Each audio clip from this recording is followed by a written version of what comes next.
ہم جسے ملا کہتے ہیں، آپ دیکھیں گے کہ انہوں نے ہمیشہ طاقت کا ساتھ دیا. میں تاریخ کی بات کر رہے ہیں. صوفیہ کا ذکر کہیں سے اٹھا لیجیے، وہ طاقت کے خلاف اٹھے.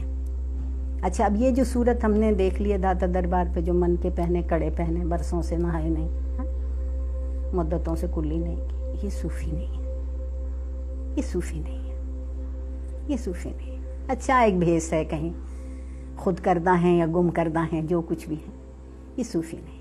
صوفی تو دنیا میں اتر کے، دنیا کے بیچ میں رہ کے جینا جانتا ہے. وہ دنیا سے ہٹ تو سکتا ہی نہیں، نہ ترک دنیا کی بات کرتا ہے.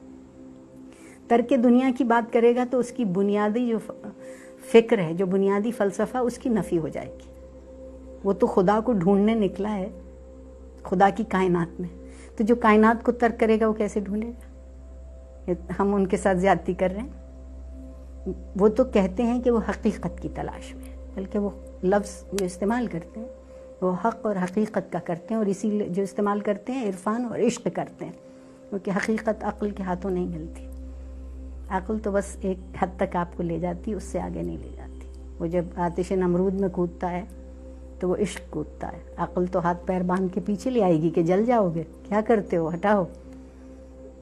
مگر ایک اندر سے آپ کے عرفان ہے، ادراک ہے کہ نہیں، اگر کسی چیز پر یقین ہے اور پختہ ہے تو یہ اس آگ سے گزر جانا کوئی مشکل بات نہیں. یہ عشق نہیں ہے آسان، بس اتنا سمجھ لیجئے، ایک آگ کا دریا ہے اور پیر کے جانا ہے.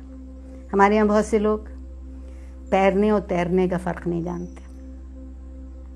تیرنا جو ہے وہ سر پانی سے اوپر ہوتا ہے، اور پیرنا جو ہے سر بھی پانی کے نیچے ہوتا ہے. تو جب آپ بالکل اس دریا میں سے گزریں تب کی بات ہے. اس لیے صوفیہ کے ہاں سے یہ کہہ دینا، اور مولوی کو صوفی کیوں نہیں اچھا لگتا؟ کیونکہ صوفی دیواریں نہیں کھڑی کرتا، پل بناتا ہے. مولوی دیواریں کھڑی کرتے ہیں. صوفی کا خدا رحمان ہے، رحیم ہے، اور درگزر کرنے والا ہے.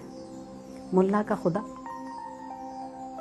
سارا دن ایک چابک لیے بیٹھا ہے کہ یہ غلط کیا اور وہ غلط کیا. میرا سوال تو اپنے رب سے یہ کہ مجھے پیدا کیا تھا تم نے غلطی کرنے کے لیے، تو اگر مجھ سے غلطی سرزد ہوتی ہے تو مجھے یہ توفیق تو دی گئی ہے نا کہ میں اس غلطی کی اصلاح کر لوں. تو میں اس اصلاح کی توفیق میں اس سے محبت کیوں نہ کروں، اس سزا کے خیال سے اس سے ڈرتی کیوں رہوں؟ پھر میں کبھی وہ اس توفیق کی طرف نہیں جا پاؤں گی نا. اور اصلاح ہمیشہ محبت اور عنایت اور شفقت سے ہوتی. تو صوفی ترک دنیا کا تو قائل ہی نہیں ہے، وہ تو دنیا کی دلدل میں گھسا ہوا بیٹھا ہے، اور پھر اسے یہ کمال حاصل ہے کہ یہ دنیا اسے چھو کے نہیں گزرتی. فارسی کا ایک شعر ہے، درمیان قور دریا تخت بندم کر دئی، اور بازمی گوئی کہ دامن تر مکن ہوشیار باش، کہ مجھے تم نے دنیا کے بھنور میں تختے سے باندھ دیا ہے، اور پھر مجھ سے کہتے ہو کہ دیکھو دامن تر نہ ہونے پائے، ہوشیار رہنا. صوفی کا کام یہ ہے، دنیا کے بھنور میں اترتا ہے مگر اس کا اپنا دامن اس لیے نہیں بھیگتا کہ اس کے پاس بدنیتی نام کی کوئی چیز ہی نہیں ہے. وہ صرف خلوص نیت سے لوگوں سے محبت کرتا ہے اور لوگوں کو اخلاق کا اور بھلائی کا راستہ دکھاتا ہے. تو جسے کچھ لینا نہ ہو بدلے میں، وہ دنیا کو کیوں ترک کرے گا؟ ترک دنیا کی باتیں تو وہ کرتے ہیں جو حد سے زیادہ دنیا میں ان کا نفس الجھا ہوا ہے. صوفی کو تو دنیا نظر ہی نہیں آتی، اس کے نزدیک تو وہ دنیا ہی اصل حقیقت اور کائنات ہے، وہ اس کا فرق ہی نہیں کرتا. تو اس کے ترک کی بات کیسے کرے گا؟ یہ تو تضاد ہو جائے گا کہ جسے ڈھونڈنے نکلا تھا اسے پہلے ہی مٹا دیا، پھر کیا ڈھونڈے گا؟